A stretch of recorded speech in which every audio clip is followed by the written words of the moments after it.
Okay, video response to a buddy of mine's suggestion to put it on a three-way switch. I actually put it on a flap switch, and then I did an offset thing here. Put it on a three-way switch, which is this position here. Let's see if we can get this all in at one time or not. Apparently not.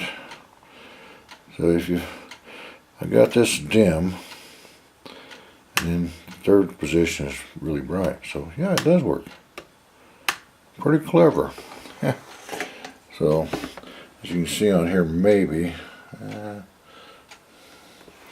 as you make the switch go, you can see the up and down line there. No, I guess you can't.